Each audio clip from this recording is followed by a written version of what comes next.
What purpose did Chinese calligraphy serve in ancient China to make it so meaningful?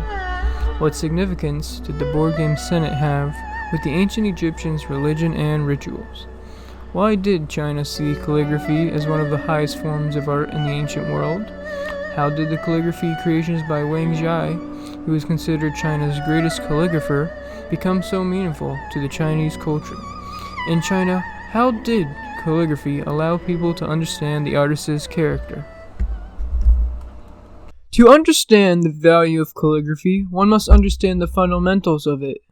In ancient China, calligraphy was originally used more for practical use rather than simply having an aesthetic purpose. According to Yu Hao Xinguang, a good calligrapher not only had to have finely honed skills with the brush, but also a deep knowledge of various artistic, cultural, social, political, and philosophical matters. In order for calligraphy to be created, there were a variety of materials that were needed. An ink brush, for example, was made out of various materials such as bamboo, wood, bone, and ivory, and sometimes it was even made out of glass, gold, and silver. Calligraphy was usually written on paper, made out of rice, bamboo, and hemp or mulberry. Ink was made from lampblack and binders until the ink sticks were rubbed with water until given a consistency of black ink. Other traditional tools that were used in calligraphy were carved paperweights with various designs and beauty, which were used to hold down paper. The red ink was used for signing seals to authenticate the work. Seals are what showed the credibility and status of the work, which brings us to our next topic about the talented and legendary Wang Zhai. Now, what makes calligraphy from Wang Zhai so significant is that even though none of his original works of art exist today, his legacy is still carried on to this day that have copied and preserved his traces of style. According to Shen Yun Performing Arts, Wang Zhai's most famous work is called the Preface to the Poems composed at the Orchard Pavilion.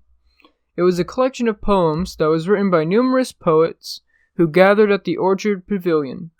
Even through a copy of his work, you can see black ink forming intricate characters or character combinations.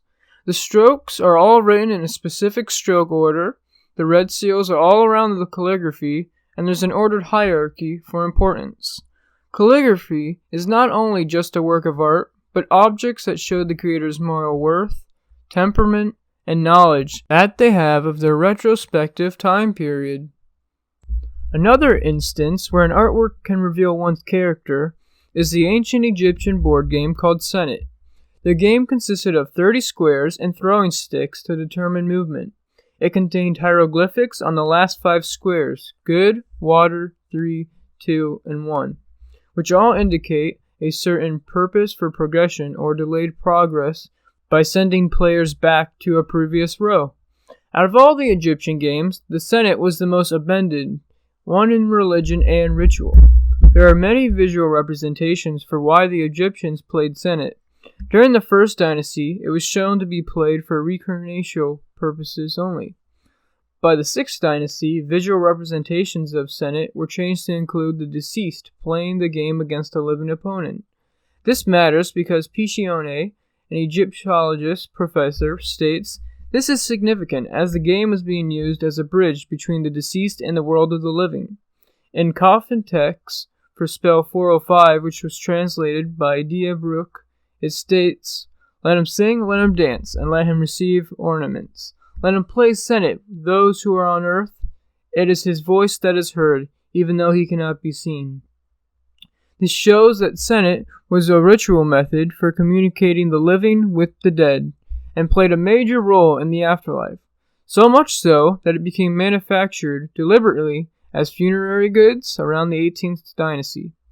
While the game is heavily determined by a large element of chance, from the random fall of the sticks or the luck of others, many Egyptians believed it was an essential object in the journey through the underworld and that the outcome of the game would be determined by the person's true nature. The Cited was played for about 3,000 years, and over 80 have been discovered since then. In fact, 4 Cited boards were found in Tutankhamun's tomb alone.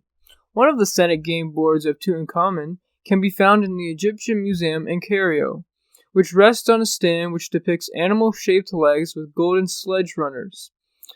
Both the stand and the sledge are made of ebony. From King Tut's Senate board, a drawer can be found which contains all the gaming pieces and sticks for the game. The pawns and casting sticks materials were made out of black ebony and white ivory. The ancient board games of Egypt were not only a fun pastime, but also played a major role in their fascination with the afterlife. Although it is unclear how the game originally played, since the rules were never found, the meaning behind the artwork shares many similarities to even the artistry of calligraphy. The game Senate and the practice of calligraphy share many aspects with one another, such as the significance they have in their cultures and how the meanings for both artworks changed over time. The system for writing and the system for the game are connected because both used a writing system for characters' significance displayed on the art. Each character/symbol was used to represent an underlying theme and allowed the work to be archived. Since textual evidence is found on the works of art, we are able to view into the past. Not only does the textual evidence connect these two artworks, but beliefs for each share many similarities with one another. Both held high status, created a story, and needed someone to possess high knowledge in order to understand the meaning behind the art. The significance for calligraphy cannot be overlooked, due to the sheer amount of abilities one had to show in order to make their art seem meaningful. In Egypt, their fascination with the life and the deceased determined the quality of the product. So the Senate is a perfect example for how a board game can have significance due to it. By viewing works of art from different cultures, we are able to relive the importance of their legacies and are able to truly understand the stories behind them.